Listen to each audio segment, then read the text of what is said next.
picked up the script of Fear and Loathing in Las Vegas, which Alex Cox and Todd Davis had been working on, and that was a bit later on. No, it was around that time, yeah. But I didn't pick up the script. No, sorry. Well, they'd been developing the project, yeah, and then, as I understand it, they were taken off it, and Terry Gilliam was given the job, and then he needed somebody to do redo the script.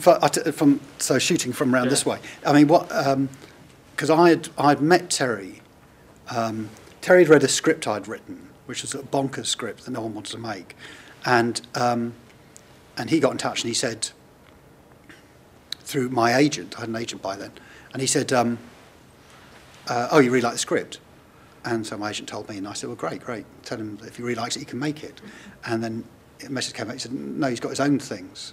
And he said, am I interested in Theseus? And am I interested in the Minotaur? And I said, yeah, I could be interested in the Minotaur. And this went on for ages, you know. And then he said, okay, we'll phone this number. And then it's like, I phoned the number, I used to phone it, you know, once a week, and then once a month, and then once every 3 months. I thought, I got Gilliam's number, I phoned up.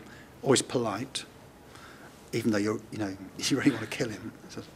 And 4 years later, he returned my call, and he said, he returned it. And he said, oh, let's do the Minotaur. I said, you return 4 years later, you're returning my call, and he said, well, I've been busy. He said, so we'd started work on the Minotaur script, and then I was doing a second draft on it or something, and he was away in Italy somewhere.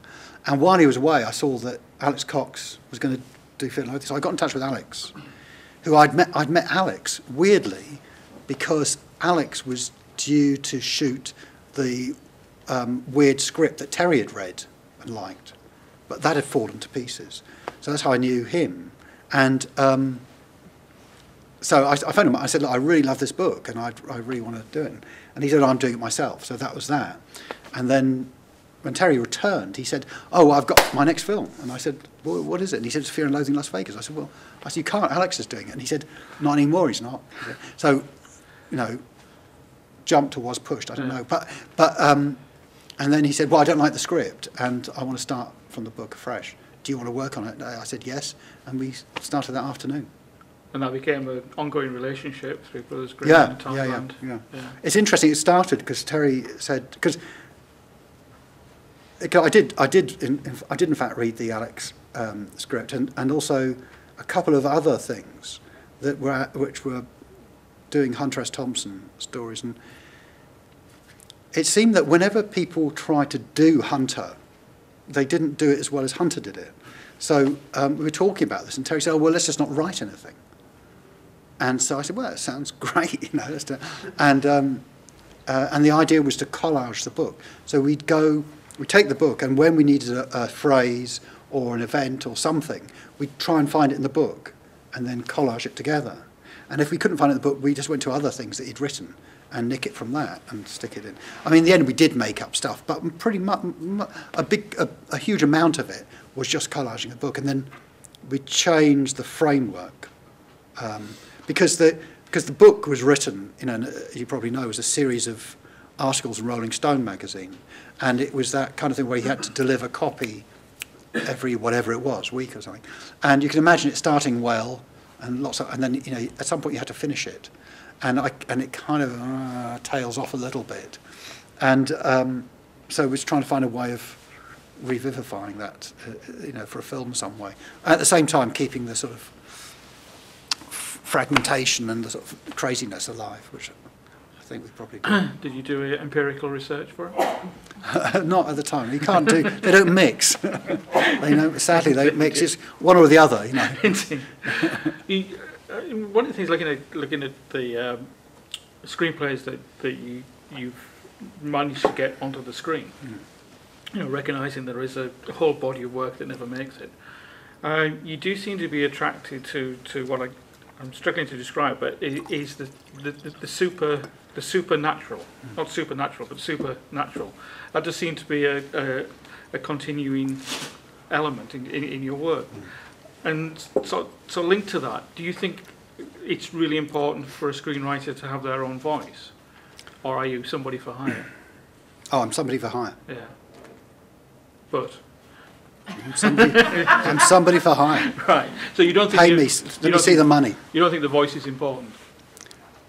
It's, you know what the problem is that I always get a bit nervous when people start doing that thing about, oh, I've noticed in these films you're involved in, because my apologies. No. It makes me afraid, because if I sit down and try and write something, and that's ringing in my ears, it's like, oh right, if I'm going to do this job really well, I better include a bit of the supernatural in, because that's what I'm known for, and that's good, isn't it? And that's like believing your own. It's like believing other people talking about you, and that's just going to screw you up, because you're thinking about yourself instead of about these people on the page and what they want to do, and I think it's really destructive, and I think that's, I think that destroys writers, it destroys directors, it destroys actors, it destroys when people start to believe, in the stuff that's said, and they start to see themselves as being important in that way, because there's a golden thread through their work, because they're an author or auteur, if you're French. I think it's really bad news. I think it's hard enough as it is to sit down and write without that at the same time. So it makes me I'm superstitiously against trying to identify anything that might connect anything, and I'm much more interested in being a gun for hire, and I'm not, all that thing. I mean, it's weird. I've got to tell you, I've made a sort of handful of short films as a director and as a writer, much as I wish someone else had written them. But anyway, and I've done that, and I'll tell you something really odd that happens. As soon as you direct, you direct anything, and people start asking you about your vision. Oh, what's your vision about this? No one ever asked me about my vision when I was a screenwriter, and they still don't. It's like you don't have to have a vision. You have to have a vision if you're a director. It's like, what's that about? It's the strangest thing. So why have you chosen to direct? Some people may assume that it's the frustration of seeing your scripts not turning out the way you want them to, or maybe you just enjoy the role of being the person at the... No film can ever match the brilliance of the film you imagine in your head. It's impossible. How could they ever match? Impossible. Yeah. No, it's always someone else's fault.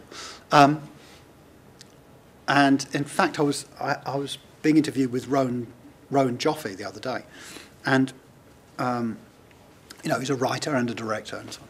And he was saying he was very clear about going into directing because he was getting control, because he felt that he didn't have that as a writer, and it's true. If you go all the way down the line, then what happens if I have a disagreement with the director, as I do on occasions, about how something's going to be worked out, I will fight for what I see. But ultimately, are you going to have a director directing this film who is then going to be told by who? The producer, the money? I don't know. Say, you know what? You have to shoot it like this, like Tony's written it. Well, that does happen, right? But it's quite a destructive thing. It's quite a tough thing, isn't it, to do? Do you want that person to be, at that moment carrying the film in that sort of position? Having said that, I think if you fight for it, you have a discussion, and also you try and choose who you work with, and you try and have those, and you have an argument, you have a discussion, and something comes out of it, in that sort of way. My own, my thing with directing is really more prosaic in a way. I never, when I was at college, for an awful long time, I never thought, what do I want to do? I just thought I wanted to make films. I didn't really think about what I wanted to do on them. And I was sort of naive, or if you were being nice, innocent, But I didn't really figure it out. And then as I said, I had a sort of previous life as a sort of in production manager, and then producer in a small way, but nonetheless that's what I thought I was going to do, be a producer. And then I got to a point where Well, to be honest, I think one relationship had been utterly destroyed by the fact I was going away all the time. And so I thought, oh, well, if I do writing, I'll stay at home. And that's probably a better thing for the relationship, which it is, I have to tell you. But anyway, so that's how I became a writer. And then what happened is in 2006, I started to revisit an idea, which was I really passionately wanted to make a film that was set where I lived, like in my back garden, as it were, my backyard. I wanted to do that. And I had a look about where I lived, and where I lived was full of what ignorant people like me at the time called Turkish people, and who Turkish people who had Turkish restaurants. Well, they weren't Turkish; they were Kurdish, and they came from what we call Turkey in the 80s, because things were so horrendous at that time there for Kurdish people. And so I started to meet them, and I'd met a few of them before, because In This World, see, it's just everything ties together. It's like on In This World, we wanted to shoot in Sangat, the refugee camp, and they wouldn't let us back there. I'd gone in, because you just need a moustache and an anorak, and you get in, Assalamu alaikum, but when we went back, of course, they wouldn't let us back in, so we set up our own refugee camp in Hastings, just a warehouse, and then we needed a bunch of people with moustaches and anoraks to go in it and be refugees, and so I made friends with the local Kurdish community centre, and then the 2 busloads of us went down there and filled this warehouse, and it became a refugee camp. And so I knew them a little bit, and I knew there were a couple of guys there who I became friends as a result. So I started to, and with the help of Kate Ogborn, a producer, who got a little bit of money out of the Bureau Film Company, which meant that we could then hire a researcher, who was my stepdaughter. And we went in and we started to meet people and collect stories. And I was thinking, great, put this feature together where it's all drawn from real stories. And I said, wouldn't it be great if we then shot this in the real locations where these things happened? Because you're talking about events that only went over 20, 25 years in Haringey and Hackney. And I got really excited about that. And I thought, wouldn't it be great to use some of the people who were actually involved in those events back then? And wouldn't it be great to dot actors amongst those non-professional actors, because they know how to press buttons and stuff, and get something going there? And I thought, wouldn't it be great if instead of shooting it on the fly digitally, wouldn't it be to give it a kind of widescreen gravitas, a kind of that to it? Because, normally you think Haringey, Hackney, a bunch of guys with funny names. It's got to be digital, isn't it? I'm running around. And wouldn't it be nice just to lock off a bit and have that? Now, the thing is, then it occurred to me, making all these decisions, I can't see those things through unless I'm going to direct it. And so then I said, and I want to direct it. We haven't made it. We made a short film, which we ripped out of the front of the script and bent it around a bit to try and make it into a short film called Kingsland, but we haven't made the feature yet, but it's on the shelf.